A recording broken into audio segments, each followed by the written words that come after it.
this video, we're going to learn about the USAutomatic Battery Controller. I will show how to plug in a solar panel or DC transformer, how to wire in a solar panel or DC transformer, how to plug in the harness for the battery, how to wire in a battery, what each error means and what the arrows mean, about the USB outlet, and how to power the battery charger.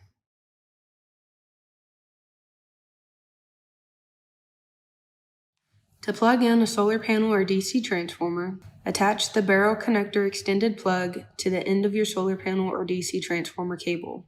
Plug the solar panel or DC transformer in the barrel connector outlet.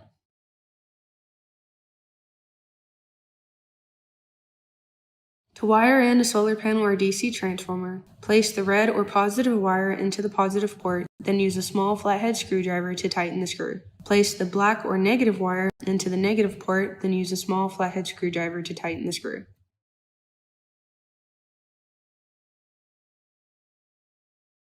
To plug the harness in for the battery, plug the red and black quick connect harness into the red and black terminal.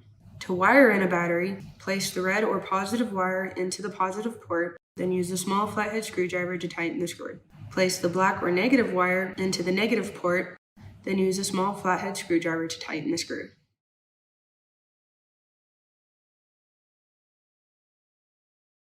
The error code E11 indicates the battery voltage is between 8 and 11 volts and needs to be charged or tested.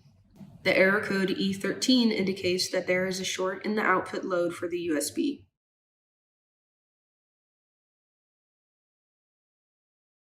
When the arrow is flashing, this indicates that the battery is in a floating state, maintaining the battery power. When the arrow is solid, then it's in a charging state to charge the battery up.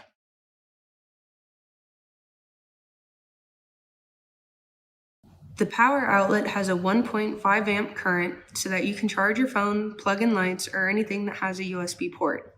The LCD screen is turned on or powered up by the battery, not by the solar panel or DC transformer. It only has an 8 milliamp power draw. If the screen does not turn on when plugged into the battery, verify cables are making good connection and check your battery's voltage. If the battery is below 8 volts, then the LCD screen will not turn on.